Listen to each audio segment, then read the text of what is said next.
білсеңіз, сіздер басқа компаниямен неғылмайсыз, салыстырмайсыз, потому что біздердің маркетингда серьезно ақшалар бар. Адамдардың даже ақылына сыймайтын дәрежедегі ақшалар бар да. Қайырлы күн баршаға. Мана бүгін біздің Назирочка лидерimiz бүгін шахси taklif pulundan 12 milyon so'm pul ishladi. Qanot qo'yib berib ketgandan keyin ushib жатыр komandaning bari, mine Vedadan kelgan liderimiz Nazira xonim bugungi kunlik daromadini olib azg'inta harakat etib kompaniyamizning imkoniyatini aytdi. Endi status chiqaraman deb kuydirib жатыр, yaxshisi chiqavoy deb bizlar komandasiмен istesib жатырбыз. Nazira jonim, olayotgan daromading qutlu bo'lsin. Жуғысты болсын командаңа ұсып. Bu biznesda biz dedimi, komanda dedimi, ustoz dedimi, jamoani o'yladimi, значит u lider eng yuqori cho'qqiga chiqadi. U liderga ergashgan komanda albatta milliarder, muvaffaqiyatli diamond lider bo'ladi.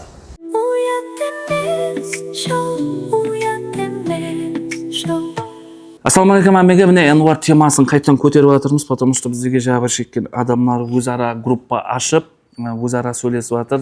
Qancha informatsiyalar degan miga siymayapti rasi. Buni bizda постепенно bo'lib ko'rsatamiz, потому что rayondan jabr chekayotgan odamlar bor, uzoq joylardan jabr chekayotgan odamlar bor. Hammasi kelyapti. Qo'ldan kelgancha tushirib o'tirmiz, потому что nega bu выпуск chiqib o'tir?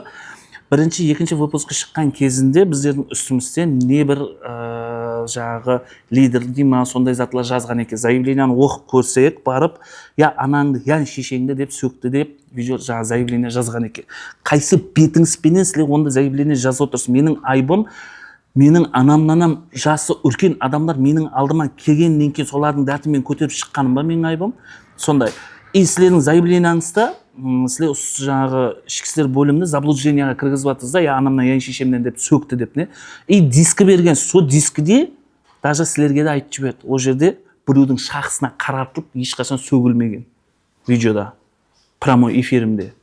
Men rasmini aytadigan bo'lsam, Envar temasini hech qachon javmayman, потому что jasi ulkan odamlar ko'p jabr chekayotgan odamlar, videoga tushmayotgan odamlar ko'p, betimda jasir deyotgan odamlarning hammasi kelyapti, постепенно tushiraveramiz, so'larning murojaati bilan sizlarning ham fotolaringizni qo'yib ketaveramiz. Sizlar bo'lsangiz, qo'llaringiz, ruchkalaringiz talmasin, dalcha ustimizdan yozaverin, bizlar qatnab yuraveramiz. Al, uyatamiz showning Envar temasına qaytib keldik. Hozir jabr chekkan odamlarni chaqiramiz. O'zlaringiz ko'ring, xulosa chiqaring, kommentariyaga fikrlaringizni yozib keting. Premyer bo'lsin, ota-onangiz bilan tez suhbat urib turing, потому что jasi ulkan odamlar ko'p ekan. Aldam qavatqanlar, kreditga batqavatqan, qartaygan vaqtda kredit to'lagan hech kimga yoqmaydi. Jas odamlar hozir kreditni to'lay olmaydi. So'ng uchun videoni ko'ring, kommentariyaga o'z fikrlaringizni yozib keting.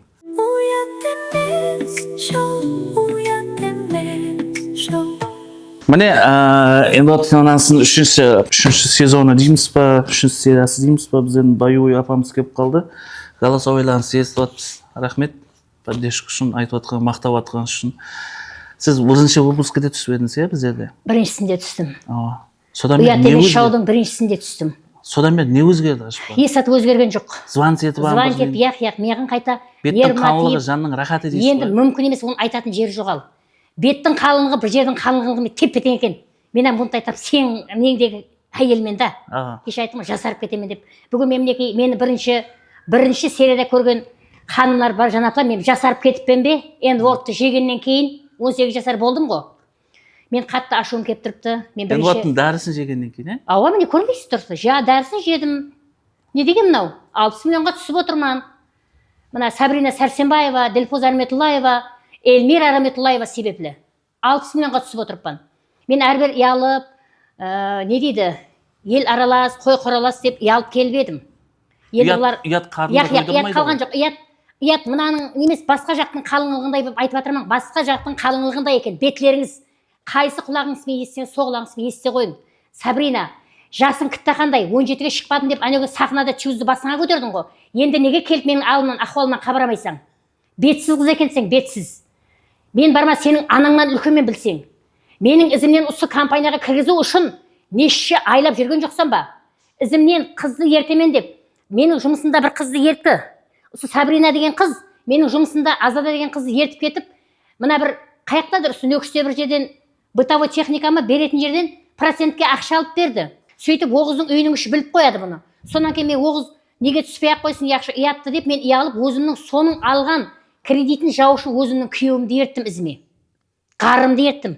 Мен біреуге жазған голосовойым ортада тұрыпты. Енді мен әрбір ұялып келіп ем, қой яқшы ұялдым, ертең берекеміз бір. Ол Шоманай алақандай жер, Шоманай деген халық кішкентай жерді. Ана көше мен мына көшенің бәрін танимыз. Сол үшін мен соған ұялып ем, ол ұятты білетін қызлар емес екен. Құдайым Сабрина өсіп өнбегейсің, онам айтып қояйын. Мен өлемен дегенше сені қарғап кетемен. Айттым ғой, үйіңде мереке болса, Эльмира үйіңде мереке болса, Дельфуза үйіңде мереке болса, мен бар бірінші бұзамын мерекеңді. Себебі мен ашуға булықтым. Сен үсігінге дейін маған келіп атырсыз. Кеше айлық алдым, айлығым түсті. Қуанып деймен деген шоу TBC тартып кетті. TBC 45% екен. Соқта тартып кетті. Елі айлығым неше сом екенін білмей қалдым. Мен соған арым келеді. Мен оның арасында жаңа кім Назира деген қызбен ұрысып қалдым. Мен бүгін сол Назираны күтіп ем. Назира, бүгін неге келмедің? Мен сенімен сауашқа келіп едім негізінде. Бір неге келмедің бүгін? Мен соған келген адам едім. Бүгін сөйлесейік деп та. Мен Назира дегенмен қалай таныстым? Біздің Инстаграмда рекламный видеоларға фу жиркенішті деп жазып отырды. Содан кейін біздің админ айтты, что Назира деген Энуардта лидер болған қыз ғой деді. Ол сондай екен да? Сөйтіп өзімнің выпускымда, мен атларын білмеймін ғой мысалы. Өзімнің выпускын ақырына қойдым да қарасам реально бар екен да сол адам. Содан кейін бұл қайсы бетімен қайта осындай қылып тұрып, ізіңнен адамлар ерткен сен міне жәбір шегіп жатыр сенен адамлар ашуланып жатыр, адамдардың ақшасын берген саған. Еще сен умудриться етіп жатсаң, отырып жазып, өзіңді қайта рекламировать етіп, біздің комментарияға жазып отырсың да, кеше реті мен историяға да ол затты қойдым. Мен саған айттым, кел мына жерге отыр дедім. Сөйлес дедім. Шақсанен психолог келіп отырды ғой. Шақсанен психологты білдім. Съемка болып жатқан кезде шақыр жәбіркешілерді, мен любоймен сөйлесемен деп айтады ғой, біліп қойып, жәбіркешілерді заранее шақырып қойып едім да. Келің неаққа лидерлар, келің сөйлесің жәбір шеккен адамларменен. Бірге сөйлесің, көрісіп сөйлесің. Неден қорқа жеп қоймайды ғой. Кеп сөйлесің, ситуацияны түсіндірің. Маған айтады, мен амсаға оларға оқсаған жәбіркешпен дейді да. Маған сөйлеп айтты. Жәбіркеш болсаң, кел, отыр, сөйлес, айт тартыңды. Бетіңді жасырайық яқшы. Өтіп комментарияда мен асқарып, менің айбым текке, осы апалар мен алдыма келіп, просто дәртін ап шыққаным ба менің айбым, маған айт. Жиркенішті дейсің, анау дейсің, көрісік дейсің, көріспеймен мен сенімен. Расын айтайын. Я көрсемен деп шақырса мен соқты алдам деп тұрайын. Шақыр мерге мен көрсемен. Нағара мен айтайын дегенім, мәселен, кеше Сабрина Сәрсенбаева дегенің ана көп ақша сол үстіне қойыпты ғой. Ана ақша алып 24 миллион алды ма, соғы не зат айлыққа шықтың деп қуанып ана деп тұрыпты Сабрина. Түріндам жақсап көрсет, мынандай деп тұрыпты. Сабрина Сәрсенбаева деген. Солардан көрсетіп соны қойып беруді сұранама сізден. Себебі сол пұллар менің пұлларым. Сондай ма? Ал сол пұллар менің пұлларым, мен пұлларын нөмірінен таниман ғой. Нөмірлеп қойпан ол ақшаларды. 30 миллион менің атыма кредит алды. Мен 30 миллионды нақ бердім оларға. Блогер болып кетсем бекен. Ассалаумағалейкум, құрметті партнерлар. Мінекей біздердің күшлі лидеріміз, мақсаты анық, өзі супервайзер болуына қарамастан мамасы мен папасына машина міндіріп, һәм де бүгін міне 24 миллион чегін алып жатырды, яғни бұл күллік дараматы. Бәршеңізді Энуардқа шақырып қаламыз, қазірден харекетіңізді етіп, қимылдап харекет еттің, осы чеклар сізді күтпекте. Жаным, міне алып жатқан дараматың құтлы болсын, үлкен чеклар болсын. Бұл қызымыз 3 күннің ішінде супервайзер статусын жауды. Енді құда қалесе менеджерге азғантай ғана жетпей тұрды. Құда қалесе мақсатты директор болу. Директор болды деген сөзі уже 100 миллион чек болады. Кемі 100 миллион чек болады, бұл күллік дараматынан басқа. Поздравляю!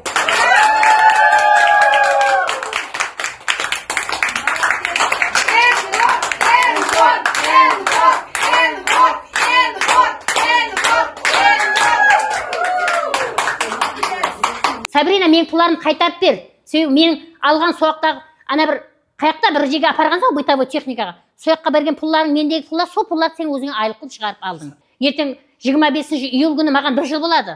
Туылған күн белгілейміз сол күні. Алданғанымна 1 жыл болады да. Годовой. Сол күні арқайын соны белгілеймін.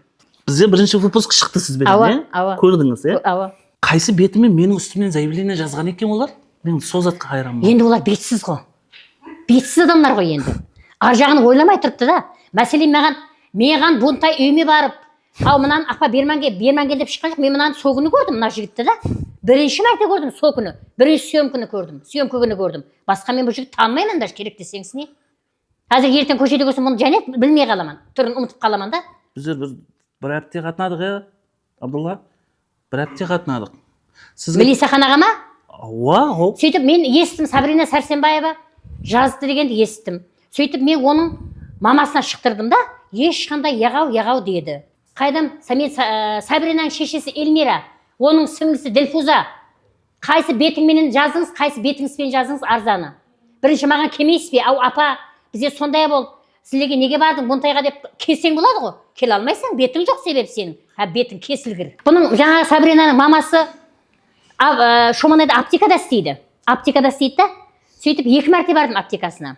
Сөйтіп даусымды көтермей-ақ қояйын, енді ұяламан. Шоманайда мынадайық сөйлей алмаймын, мен ұяламан. Себебі енді ұялмаймын ғой, енді пайдасы жоқ қой.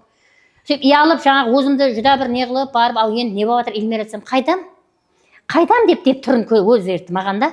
Кейін бір күн шақырып алдым оны. Менің қасымда және достым бар. Олам арыз жазды. Мен өзім генеральный прокурорға жаздым. Генеральный прокуратураға жазып қойыппын. Қолымда жәбіркеш деген қағазым бар. Біздер 2 қыз болып соның алдына кірдік. Генеральный прокурордың алдына кірдік. Осы бойынша айтып кірдік та. Сөйтсек, мен жаңа қасында қыз бар ғой, менімен бірге жазылған. Олам алданғанның біреуі. Сөйтіп сөйге шақырсақ, жаңа мен қасында қыздың $5,000 мен бірінші жазылғанда ол. Және онан қарызап кеткен 24 миллион. Сабринаның өзі 24 миллион қарызап кеткен. Сабрина, сен мен қасындағы, енді атымды айтпай-ақ қой деді ол, апайдан. Мен қасындағы апайдан. Маған қараңқырап, жақсы нелеріңмен қарап отыр ме, түрлеріңменен. Менің қасындағы апайдан, апа илтимас етті атымды айтпа деп, 24 миллион қарыз алып кеткенсің. Сол қарыздан төлемедің ғой. Мен сенің шешеңнен, Эльмира қатын, мен сенен сөйді шақырып сұрағанымда не қыл деп кеттің? Мен сол камераларыңан бар, ең кейінде басқа затлар айтып кеттің ғой біздерге. Онам қазір көрсетіп кетемін мына жерге. Бұғаны енді аңлайман сені. Ана құдайым машының онам қарғап қоя берейін. Мына қарғысымды естерсең, мен сол 26 миллионға қасындағы 84 миллионға күйіп отырыпты ғой. Енді біздер жүда бір жинай жауапкершілікке тарта алмайтын шығар. Өзі күйіп отырмыз біздер қазір. Сен үйіңде мәс болып жатырсаң, ауқатың мына балам айтты ғой, қылық деп өтетін шығар, яғни шүлік деп өтіп жатқан шығар. Қара қаның боғыр. Мен Энвар темасын ешқашан қалдырмаймын, пока мына адамдар өздері айтпағанша. Мәселен, бізде алдық ақшамызды, бізде ала жақпыз ақшамызды.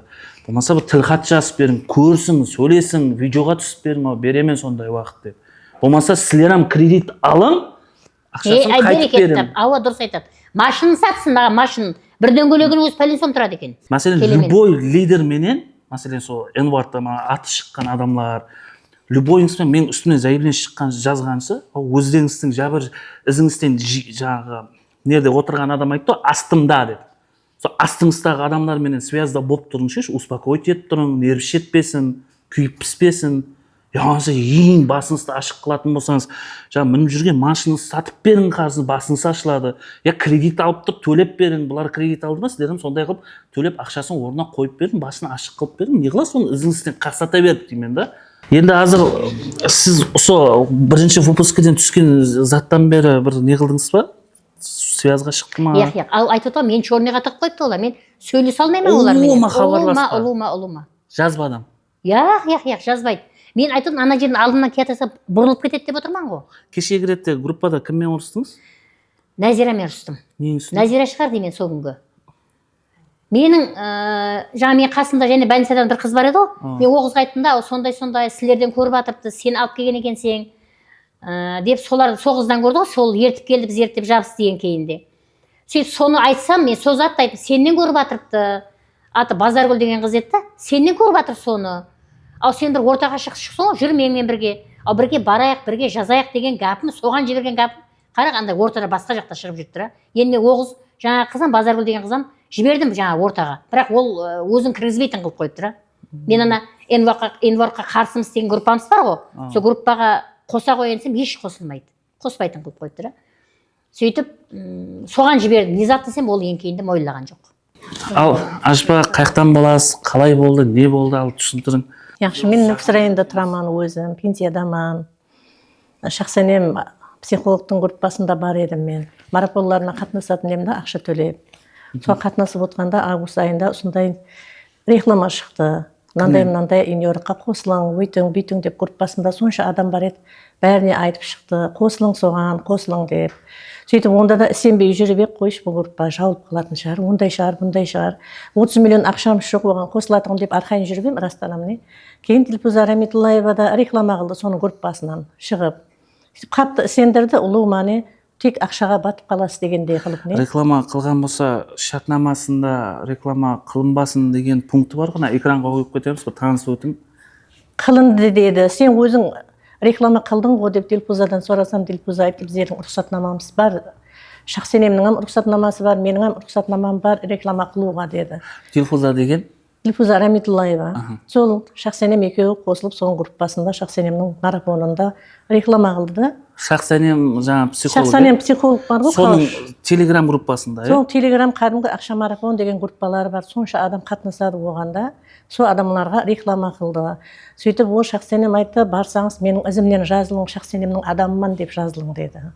Сөйтіп жазылың деді. Сөйтіп мен әрбір не қылдым, сөйтіп кейінде қой, мағанам ақша керек қой, барып қосылып көрейін дедім. Или маған кредит шыға ма, шықпай ма деп бардым. Телефонымды көрсеттім, бәрін не қылдым. Сөйтіп Дилпуза Рамитуллаева отырған екен офиста. Кел деп күтіп алды, жақсы күтіп алды. Енді олар қасында сіңлісі бар екен, Сабрина Сәрсенбаева деген. Сөйтіп мен кредит алып білмеймін, бірақ барып алығын білмеймін, телефонымнан дедім да, өзің көресің ба десем, ава сіңлім көріп береді бәрін деді. Паспортыңды бер, пластик картаңды бер деді, телефоныңды бер деді. Сөйтіп соларды бердім, соларды беріп, домалақ суретке де түсірді, әйтеуір сөйтіп жүріп, апа деді, сенің атыңа 31 миллион шығып тұрды деді. Қосылсаң ба деді. Сөйтіп ұлымай жақсылап түсіндіріп тастады ғой, ондай болады, бұндай болады. 2 миллион 400 бір жылға ешкім ақша беріп тұрады сіздерге. Сөйтіп соны ұлыма койын беріледі, 250 койын деді. Соларды аласаң, өйтесең, бүйтесең деді. Соған қаттыға сеніп кетті, енді ақша керек емес, адамның ойы жоқ қой. Жетіспеушілік кәдімгідей семьяда. Соңымен яқшы деп қосылсам қосылайын деп қосылдым. Августтың 14 күні қосылдым. Сөйтіп сентябрь, октябрьде істейік болы түсті. Одан кейін түспей қалды. Басқа еш группаменен жоқ па. Дилпузаның ізінен қосылғаннан кейін Шахсенем удалить етіп тастады мені группасынан. Менде азыр бір вопрос болып жатыр да. Мәселен, қосылған адамдар бар ғой. Хаммесі бір айдан кейін бір мәрте текке ақша алғанда, стейк бол дей ма? Энватшылардың тілінде. Содан бір мәрте алғанда ізі жоқ да. Енді мен сентябрьде берді, октябрьде берді, 2 ай берді, стейк болды де. Шахсенемнің группасынан айырылып қалдым. Дилпузаның ізінен жазыламан деп, маған шығып ұрыстық Шахсенем. Сен неге менің ізімнен жазылмайсаң, Дилпузаға жазыласаң деп. Енді өздері телефоннан көріп, өздері кредит әпергеннен кейін мен оларды алып болғаннан кейін Шахсенемнің ізіне жазыламан деп айта алмадым дедім. Дилпузаның ізіне жазылып кеттім дедім. Сөйтіп мен удалып етіп тастады телефоннан. Ұлыма еш хабар-сабар еш сәт естіпей қалдым. Кейіннен барқылап тек Дилпузамен сөйлесіп тұрдым. Басқа еш группаға қос десем, яқшы қосаман дейді, қосқан жоқ. Еш сәтті білмеймін, тек арасында сұрайман, Дилпуздан сұрайман. Олам тек жаңағыдай SMS жазып береді телеграмнан, мынандай жаңағы не болып жатырды деп.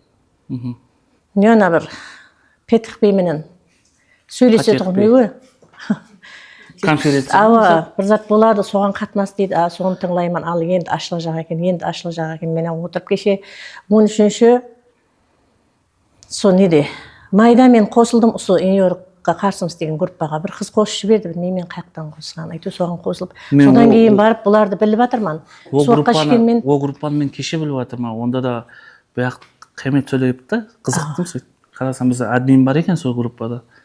Енді сол группаға қосылып, мен арза да жаздым, неде жазып атпан, бүйірге де келіп жатырман. Кімнің үстінен жаздыңыз арза?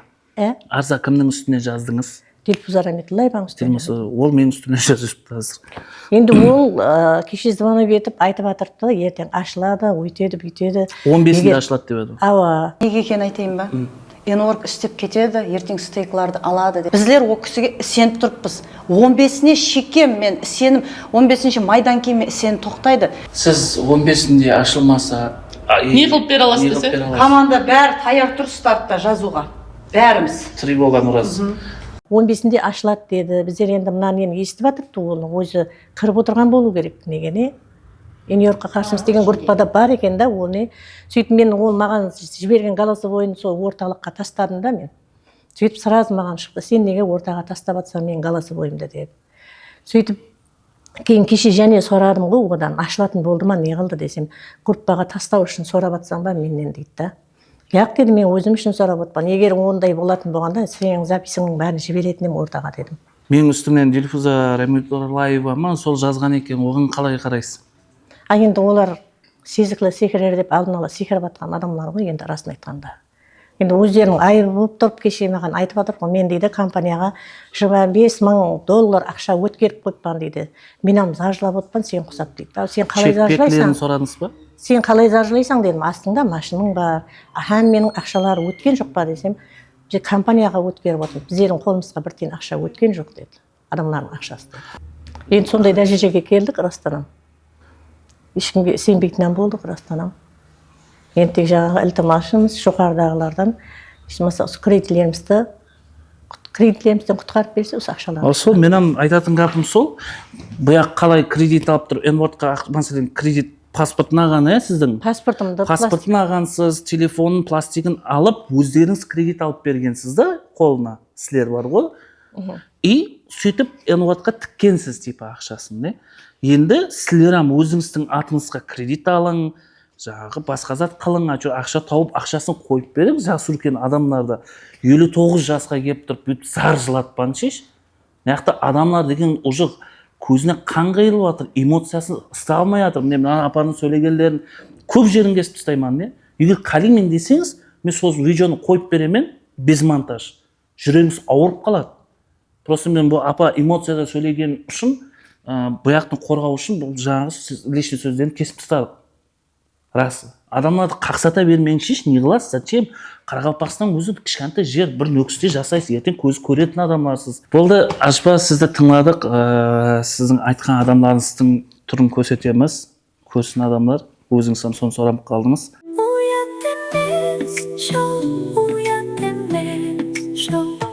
Так, міне Энвар темасына жабыр шеккен адамдар және алдымызға жиналып қалды. Жиналып қалғанменен өздеріңіз бір группа ашып алғансыз, жабыр шеккен адамдар. И сол жерде обслуживать етіп жатсыз, полный информациялы сөйлеуге тастап жатыр, маған келіп жатыр. Сіз апа тағатасы тұраман дедіңіз, бетіңізді жасыруды сұранып қалдыңыз, Сіз енді маған алдымға келдіңіз, не мақсатта келдіңіз, и не талап етіп жатсыз, кімнің ізінен ердіңіз, қанша ақша тіктіңіз, қайтып алданып қалдыңыз, соны айтып өтсеңіз. Мен сол 2024 жылдың декабрь айында мен жұмысыма Ажниязова Назира һәм Жабберген Сахиб Жамал келді. Сөйтіп реклама етті бірінші маған. Мынандай компания бар, соған кірсеңіз, дәрілер жақсы деп маған бірінші дәрісін реклама етті. О дәрінің ішсеңізіне болады? Дәрісін ішкенде Назира айтты, мен қолдарымда дақ береді, сол дақларым кетті, сіздің бетіңізде дағыңыз бар екен, сол жақсы болады деді. Сөйтіп отырғызып не қылды. Сол күні мені реклама қылып, сол дәрісін айтқаннан кейін сіз ақшасынан қорқып кетпең деді. Сөйтіп бірінші 18 миллионлық бар деді, одан кейін 30 миллионлық бар деді. Сөйтіп мен айттым, мен қоспай қой, мен жағдайым төмендеу, оны нете алмаймын ертең десем, сізді деді, бір айда айлыққа шығарып береміз деді. Бір айда айлыққа шығарып, кредитіңізді жауып береміз деді. Ізіңізден адам шақырмаймыз деді, ізіңізден адам қоспайсыз деді ұлыма. Біздер тек барып өздеріміз қосамыз адамды деді. Сіз еш жүгірмейсіз былай деді. Содан кейін яқшы деп сол күні телефоным шықлады. Қайта екеуі шықлап, кредит алған жоқ телефонымнан. Сөйтіп ертеңіне және келді олар жұмысыма. Ертеңіне келіп, 4 адам болып келді. Ажниязова Назира, Жабберген Сахиб Жамал, сөйтіп Айсара деген қыз бар, Ғаниева ма фамилиясы. Сөйтіп Бақтапа дегеннің баласы еді, шофер. 4-еуі келіп, мені жұмысыма кірген жоқ, сыртта тұрды, машинға келе ғой сөйлесіп алайық деді.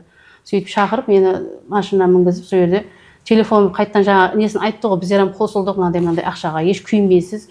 Бір айдың ішінде сіз айлыққа шығарып береміз, төлейміз, әлі 20 неше миллион, айына 2 миллион 400 деді ме, айлық төлеп отырады деді. Сөйтіп, енді алмай қойың деп неттім, бірақ өздері әке телефонын көрейік деп, телефоным шықлап, жаңа Назира менен, жаңа алдында шофер бала екеуі шықлап, Халық банкінен кредит алды. Қанша? 24 миллион шығып тұрды деді. Сөйтіп, алай берейік, яқшы не қылса, сіз қорықпаң деп мен ұлыма сөйледі. Ұлатта мен не қыларын білмей тұрмын. Үйімнің іші білмейді ол затты. Елі мен ойласайын, адамдармен бұл компанияны естіп көрген жоқпын ұлыма дедім. Адамдардан сұрайын десем, ол сұраудың керегі жоқ деді. Сіз қайтқан тауды олар? Бұл қызлар әуел мені Веда деген компанияға қосты да. Бұл мен классым қыз арқалы танысып едім. Бұлар мені Веда деген компанияға қосқан қызлар еді. Сол еш біздерге нетпей қой, мен бір айда шығарамын. Мен үйімді ремонтладым. Жақында машина алып жатырман деді. Машинға жазылып қойыппан, машиным келеді деді Назира. Қандай машин? Қандай машина екенін сұрай қоймадым сол жерде. Машина сөйтіп. Сіздің алдыңызға қандай машинамен келді? машина не шығар, Nexia 3 пе, ақ машинамен келді. Сөйтіп 24 миллион алды сол жерде. Сөйтіп екінші кредит алайын деп жатырғанда мен асығыспен үйге қайтуым керек болып қалды. Екінші кредитті 30 миллион, құласы менің атына 31 миллион кредит алды. Ертеңіне келіп Сақип Жамал 7 миллион кредит және алды телефонымнан. Сол күні 24 миллионды Назираның пластигіне отырды. Ертеңіне келіп Сақип Жамал 7 миллион кредитті алып, ол 7 миллион ақшаны да Назираның пластигіне отырды. Құласы менің пластигіне 31 миллион кредит алынды. Сіздің телефоныңыздан өзінің пластигіне өткізді. Чегі бар ма? Бар чегі. Чегі бар, обязательно экранға қойып кетеміз. Чеклері бар. Ажнезова Назираның атына өткелі уақын бар, чеклері бар. Енді Назираның үстіне заявление жаздыңыз ба? Жаздық, ауа. Не талап етіп жатсыз мәселе ішкі істер бөлімдерінен? Енді мен мына кредитін төлеп беруін талап етемін. Мен айлығым азғантай, өзімнің де кредитлерім болғашым төлей алмай жатырмын қазір. Сол кредитін төлеп беруін қалаймын. Мен ол қайдым, біздер жәбірлендік, айтсам айтады, біздер жәбірлендік. Ақшамен сынағанына шүкір дейді, маған айтады. Ал енді қайдым, одан артық білмеймін, ақшаға сіз жаңағы.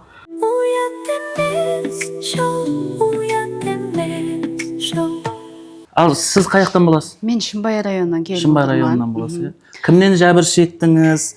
Ішкі істер бөлімінен не талап етіп жатсыз? Кімнің ізінен ердіңіз? Кім рекламировать етті сізге озаты? Қайтып айтты сізге, қайтып байып кетесің деді. Түркияға аман есен барып қайттыңыз ба? Түркияға баруға жете алмай қалдық қой. Енді менің негізі бұл бәлені тауыма мен бірге істейтұғын, бірге кәсіплесімін алып келді. Гүлзада Өтеева. Шымбай районында бірге істейміз мектепте. Негізі бұл... Сіз мектепте істейсіз? Мектепте. Мұғалімсіз? Олам мұғалім. Психолог мектепте мұғалім. Ол ма? Гүлзада Өтеева. Мені сол алып келген адам. Қайтып алып келді? Негізінде алдынан презентация істеді. Июль айында алдында басқа бір мұғалімдерім бар еді. Қосылған басқа адамларым бар еді. Олар бар еді, істеп атырды деді, оларым алып атырды деді. Сөйтіп июль август айында бір бар келдім мен офисына. Бірақ уақытта қосылмай қайтып кетіп Гүлзада қасымда жоқ еді. Қалмады, ізімнен қалмады, күйеуім өзіммен бірге істейді. Оғанам жаңа істей берді, ал сондай жақсы компания байып кетесең, Хамме затыңнан шығысып кетесің, ау мен бара алмайман, оны ала алмайман, бір айлыққа жасап атпыз, күйеуім мұғалім, айлығым жетпейді десем, құлас қалам қоймады. 23 ноябрь күні алып келді офисқа. Көрек деді, барсаң болды деді маған деді. Басқа жағын өздерім септеміз. Яқшы керек деді. Сонымен келдік, ал сондай көрек деді. Сонымен не болғанынан білмейміз. Сол уақытта көрек деді, яқшы дедім, мен айттым, болды дедім. Көрек дедім, яқшы. Сонымен қазыналардан шықпады. Қазына мемлекеттік нелерден шықпады маған. Себебі сәл бір кешіккен кредитім бар еді. Қазынадан шықпады, черныйда екен мен. Сөйт деді, не банкілерді көреміз деді. Частный банкілер. Сонымен Үзім Насияны көрді. Исмаил деген кісі бар екен соманда, өзбек. Исмаил деген кісі бар екен, сол айтты. Үзім Насиядан шығып топты 5 миллион деді. Үзім Насиядан сөйтіп алды, оны Сұлтанның пластигіне салып алды соманда. Сұлтан деген бала бар соманда, іслейді оны олам. Олам алдымда жүрді соманда. Ол кім? Соманда іслейді деген оларым. Команда? Командасын білмеймін ол. Қайерде істейді? Сол, Энвордта іслейді екен. Іслейді екен, барып көрдім енді. Сізде сол чеклері бар ма, перевод? Чек жоқ бірақ менде. Чегі жоқ. Сөйтіп, оны шығаруға болмай ма банктен барып, историясын? Точно адресін білсе. Яқшы, айта берді. Соның менен Алиф Насияны көреміз деді. Сөйтіп Алиф Насиян Сұлтан сөйлесті, жаңағы базардың қасында бытовой техника бар екен. Соманда нақылап аламыз деді бұлар. Сөйтіп кеттік сояққа. Сұлтан бар, қасында Гүлзада бар. Такси жалап өзлері апарды, өзлері сөйтіп соманда шығардық 15 миллион шықты оманнан. Общий 20 миллион болды. Общий 20 миллион болды. Сөйтіп 15 миллионды әкелдік компанияға, Энвордтың офисына. Әкелдік, соманда көзімнің алдында бөлісіп алды 15 миллион, нақылай. Соманда көрдім, Жақсыгүлді соманда көрдім мен. Жақсыгүлді танымайтын ем алдым. Жақсыгүл Ибрагимова Гүлзаданың алдында екен да. Сөйтіп, Гүлзаданың ізіне жазды, соманда Сұлтан бар, үшеуі бөлісіп алды. Спискісі бар екен қолында. Сіздің ақшаңызды көз алдыңызды бөлісіп алғанда уже ойыңызда пайда болмады ма? Келді, бұл қалай болды, бұл неге деп, бірақ келді, бірақ соны үндей алмадым мен. Білмеймін неге дұр, соманда еш нәрсе дей алмадым. Неге дұр? Қазір не сомда жабыр шегіп отырсыз? 20 миллион. 20 миллион үстіндегісін Гүлзада өзім қосаман деді. Сіз азыр сол Сұлтан дегеннің, сол Гүлзада дегеннің үстіне жаздыңыз ба? Сұлтанның Жақсыгүл менен Гүлзада екеуінің үстіне жаздым. Гүлзада, Сұлтанға жазбадым бірақ, неге дұр. Неге Гүлзада- саушан түйіншік болып кетің керек қой. Соң пластигіне 5 миллион салдырып алды сөйтіп бірақ. Соң өзі жоқ енді тымтырыс. Ал істейді, ал сөйтіп декабрьде бір істейді түсіріп берді, болған оны Гүлзада пластигінен пластигіме өткеріп берді. Сондан кейін барып, бұл ана N-word деп түсу керек емес пе десем, яқ деді, әзірше сөйтіп істеп атып деді. Январда уже жауылды деді. Сонымен біздерді Гүлзада басып келді, ал істейді деп. Сонымен бір күндері марттың іші шығар деймен. Мартта Гүлсара Ниязова деген менен Малика Абилпайызова деген біздер жинады Шымбайшыларда. Біздер Шымбайшыларда бір 10-15 адам бармыз Гүлзадан жәбірленгендер. Жәбір шеккен адамдар Шымбайда 15 деген адам бар. 15 адам. Гүлзаданың ізіне және біреулер не қылған, бәрі жәбір шеккен. Соманға барып біздерге және уаз оқып кетті. Гүлсара менен Малика деген адам. Ал сондай. Ішкі істер бөлімінен не зат талап ете аласыз? Ішкі істер бөлімінен менің талабым өндіріп берсе, сол 20 миллион кредитімді өндіріп берсе деген Гүлзададан. Сіз ана заявление жазғанда Сұлтан, Пұлтан бәрін жаздыңыз ғой? Авал кірттім, бірақ негізі анығы Гүлзададан дедім, бірақ Сұлтан сондай пластигіне өткеріп алды, соманда бөлісіп алды деп бәрін айттым, бірақ. Тихары біздер осы балеге тыққан сол Гүлзада болып тұрды. Өкін отырыспаз? Өкінгенде сорамаң, бірақ. Оны айтар жоқ болып тұрды әзір. Әзір частныйға не қылған соң ол оғыры қымбат кредит. 5 миллионлығымды, 5 миллионлық кредитімді 6 миллион 800 қылып жаудым. Ал жаулат дегенге үстіне міндіріп амалдық. 60 күннен кейін өтіп кетсе, ол сотқа өтіп кетеді. Сотқа өтіп үстіне және 375 мың және несі менен келді. Сотқа өткен үшін. N-wordтың кесірінен. Бәрі сол N-wordтың кесірінен болды. Бірге істелеген, 20 жыл бірге істелеген, ашы дұшын татысқан адам менің бірге ұсын не алып отқан. Гүлзада деген қыздың түрін көрсете берсек болады? Болады, оны көрсете берің, пожалуйста. Талап еттіңіз, талап етіп тұртпады. Көрсін оны. Онда бұл апаға өтеміз. Ассалаумағалейкум Ажпа. Уағалейкум. Сіз қаяқтан келіп отырсыз бізге? Қақаташ районынан. Мен өткен жылы 2024 жылы 31 август күні Ажинязова Назира звондады маған. Мен жұмыста едім. Сондай N-word компаниясында сондай жұмыс істеп жатырмын мен. Пәлен миллион алып кірсең айына 2 миллион 400 айлық шығып тұрады деді. Назира қаяқтан таниды сізді? Назира енді бір неде оқыдық бізде, помещениеде оқыдық. Медсестра болып істеймін мен. Помещениеде оқыдық, сол арқылы танимын. Сөйтіп мен Назираға сеніп қалдым.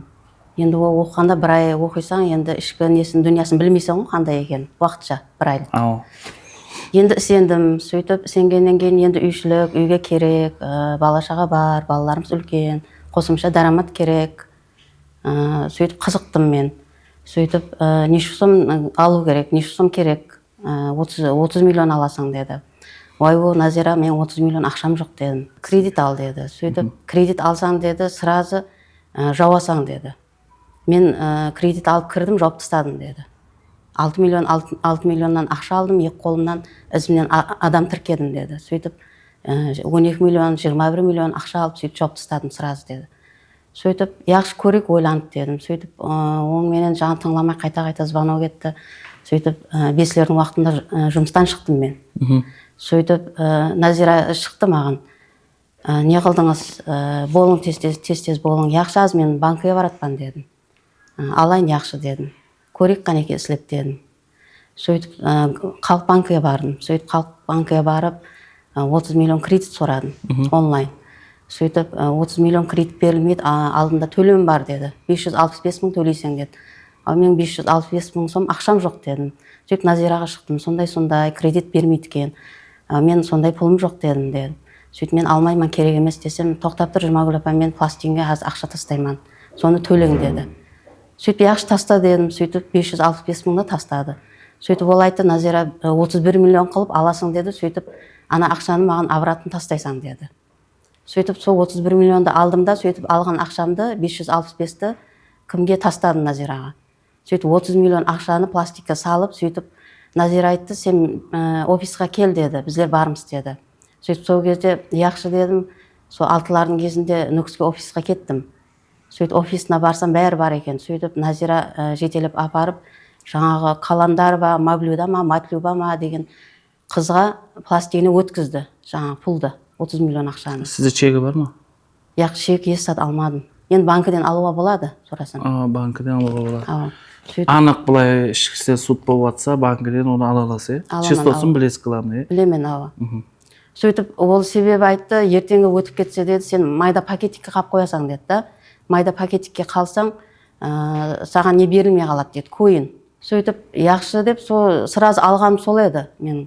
Сөйтіп, мен Назирадан еш ондай зат күтпеп едім, бұғыз алдап, сонша адамды алдап, жылатып, зар қақсатып, қайдым ертең келешегі қандай болатын оның. Енді сіз азыр осы уақытқа дейін, осы күнге дейін Назирамен сөйлестіңіз ба, хабарластыңыз ба?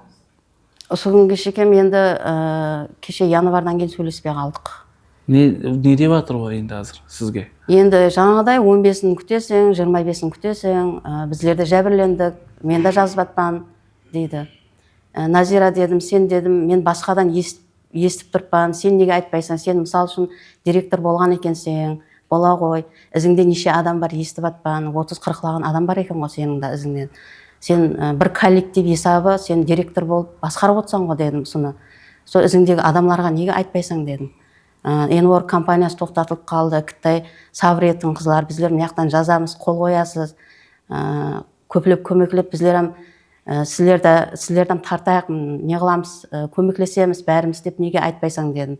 Мен сенден емес басқа адамнан естіп отырмын компанияның тоқтағанына деп сөйлеп айттым Назираға. Не талап етіп жатсыз ішкі істер бөліміне? Енді мен талап ететін тезірек бітіріп берсе, мына кеткен ақшаларымды, мына кредит төлемдерін өндіріп беруді iltimos етемін. Назира, мен ойлап отырман да, енді бұл кредитті өзлеріміз емес, өзім емес, үйім емес, Назираға алған болып ойлап отырман да, анық ойлаған, шұқыр ойласам. Назираға жаздыңыз болды ма? Жаздым, ау. Жаздық. Полный указывать еттіңіз, аты, фамилия бәрін. Бәрін, ау, жаздық. Болды, құда қаласа осы ютубқа шығады. Мәселен, сізден біздерден талап етіп келген затыңыз, осы Назираның түрін көрсетің дедіңіз. Көрсетің дедік, ау. Соны не қылың дедіңіз, құда қаласа. Енді інім жәрдем беріп жіберің. Яқ, енді бұны біздердің қолымызда тұрған жоқ, біздің алдыға келгеннен кейін шығарып жатырмандар рас. Мәселен, мен өзім жаман көрем, компания деген затты олыма жаман көрем. Сенбеймін мен.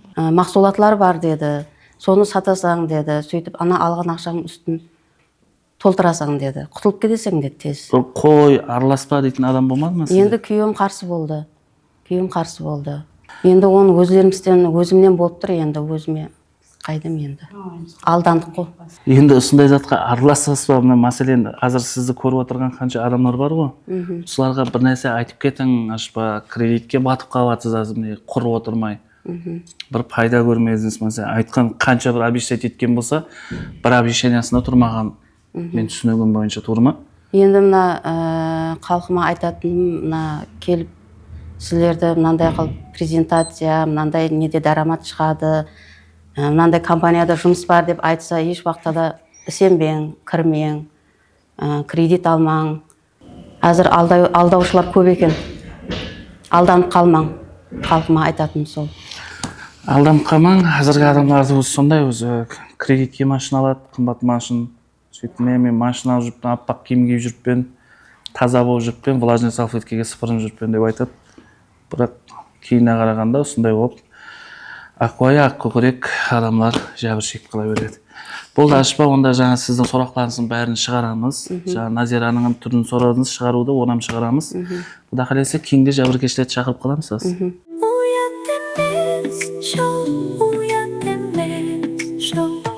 Ашпа, қош келіпсіз. Ал сізді естуіз, құлағым сізде. Не болды, кімден жәбір шектіңіз? Мен Нүкіс қаласының тұрғыныман. Менің алдыма Назира деген қыз келді. Мен Эмбок деген компанияның барынан ұлыма бейхабар едім. Бірақ осы Назира деген қыз келіп, инвестор деген бір проекті бар екен. Сол проекттің презентациясы еді. Сөйтіп бір 2 күн қатара қатынады. Ізінде менде қызығушылық оянды оған. Тек сол затты ойлай беретін болдым. Сөйтіп соған жазылуды ниет еттім. Сөйтіп мен жаңағы Назираның ізіне жазылмақшы болып барсам, о жерде офисте өзімнің келінім Айсегүл Алламұратова отырған екен. Сөйтіп Айсегүл Алламұратова менің ажапам жақсылап регистрация істелең деп Назираларға тапсырды. Сөйтіп Назиралар өзара бір келіспеушілік болып қалып, менің пұлымды қайтарып әкеп берді. Онан кейін келінім звонок етті, ажапа жазатын болсаң неғып жүрсең өзім бар едім ғой, өзіме кел деді. Сөйтіп ол және 2 күн және офиске қатынадым. Сөйтіп келінім презентация істеді. Соның қасында жаңағы Шахноза Оразымбетова деген бір өзбекша қызам туры бағдарда баратырсыз, апа туры жолды таңладыңыз деп ола мотивация берді. Онан кейін мен өзім бір белгілі бір мақсатке ниетлеп қойған пұл бар еді үйде. Сол пұлды әкелдім де келінімнің қолына салдым. 24 миллион.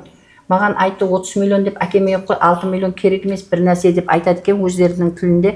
Маған 24 миллион әкелді ғой, 24 миллион берді, 24 миллион әкеп бердім. Сонан кейін оның ертеңіне Ажапа деді, бұл жақсы проект деді, мен деді өзімнен 5 пакетке жазылып отырыппын деді. Не қылғандай болса қызымның пұлы бар деп, мен мына қыздың ақшасы бар еді банкіде вложениеде тұрған. Сөйтіп бұны сонан алдық. Общий несі сон? 48 миллион 2 пакетке аштырдық. Екеуінің пұлын жаңа келінім Айшегүл Алламұратоваға бердім. Сонан кейін ол жерде шартнама түзіп, біздерді суретке түсіріп, пластиклерімізді түсіріп алып қалды. Онан кейін 8 августте жазылған болсам, сентябрь айында бір мәрте пластикке 2 миллион 400-2 миллион 400-ден біздерге пұл түсті. Онан кейін ол зат жоқ болып кетті. Әрдайым мен сұраймын. Тыныш болып кетті. Жаңа сізден алдыңғы келген адамға мәселен келді, ақша тіккен, кредит алып, бір мәрте ақша түскен, и все, жоқ, дальше. Сөйтіп ол жаңағы мақсатлы жұмысқа қойған ақшамыздың жұмсалуы керек болған уақытында мен ол пұлды тауып бере алмай қалатұғым болып, үйдегілерге білдірмеген халда TVC банктен 49% пенен кредит алдым, және Халық банктен 10 миллион және кредит үлкен қызымнан ілтимас етіп атына алдырдым. Енді сол 2 кредитті пенсиямнан төлеп отырыппын. Жасыңыз нешеде? 62-де пенсионермен, үйдемен. Жаңағы қиялға берілуіміз, солардың хамесі қазір пәнт берді. Мен өзім қатты пұшайман жеп тұрыппын. Сонша қарызға кіріп, кредитті мойныма ілдіріп алдым қартайғанда. Және мына қызымның қараменетпенен тауып келген пұлын бұның мұнан харамға шығарып қойдым. 2 пакетке жазылдық екеуміз. Үстіне жаздыңыз ба? Келініме звонок етіп сорасам, жаңағыдай етіп пәленші сода ашылады, пәленші сода ашылады, пәленші сода ашылады деп құры созып жүре береді. Жаңағы Патих Бей дегеннің видеошаттан мынандай бір отрывокларын таслайды. Оны естіп, және менің кеулім тәскін тауып, және азғандай үміт етемен, үміт шырағым біроталау өшкен жоқ. Сонынан мына қыз сөйлейді, маған сорайды, сол уақытта неғыларымды білмей, яқ болады деді. Кеше 13 күн окончательно болмайтұғына көзім шетіп, үмітімізді үзіп, қадір қымбатыма кетіп, сыйластықтарым төмен болып барады. Қазір мен балаларымның үйдегі нелерге қатты зәлелімді тигізген болып тұрыппын да, енді. Қалай енді орталыққа бала саған не себесі ғой енді? Жаңағы кішеңіз, сіздің келініңіз болғаннан кейін ләпет ағайын бар, ортада ағайын бар деп біздер ләпет үшендік 24 миллионның чегінім сұрамадық, қол қой деген жеріне қолын қойып шығып кете бердік. Бір ай түсті, екінші айында түскен жоқ. Жаңағы мамам айтты, не болды десек, яқ пластик январда түседі, автоматика түседі деп созып жүрді. Пластик Түркиядан келеді, сіздердің атыңызға деп көп өтіріктерді айтып жүрді. Кешегі ретте де басып жүрген екен мамамды. Ізінде мен звонок еттім Айсагүл апаға. Айсагүл апа, ақша не болды десем, баратын жеріне бар, жазатын жеріне жазды жіберді маған. Болды. Жақсы әне, сол видеоны көріп жатқан болсаң, таребін алдың ғой амадың бес. Видеода прямой өзің айтқаныңдай без монтаж салдық. Жақсы әне, психолог. Сөктің біздерді. Кешірмам сұрадың ғой енді. Гәп ода емес. Енді мына жерде отырғанда ләбіз беріп едің.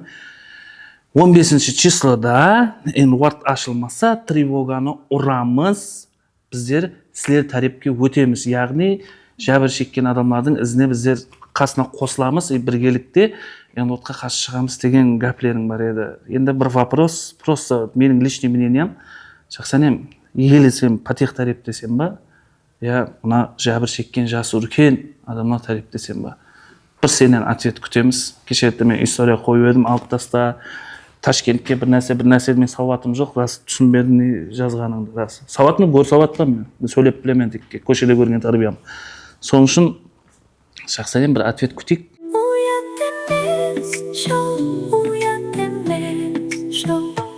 Енді мен мына неге шығуымнан пайдаланып, қазір мына Патих Бей өзінің әйелінің атындағы бір компания бар екен, Алиалина деген компанияны алып келіп жатқан ұқсайды да. Солардан халқы мына біздер мына Қарақалпақ халқы мінекей келді ғой енді. Олар ертең келеді, бір күн келсе ертең келеді. Сонан алданып қалмауыңызды сұрап қаламан. Себебі бұл Патихтың жаңағы мына Сақалы Жүмбеттің әйелінің компаниясы екен. Уят емес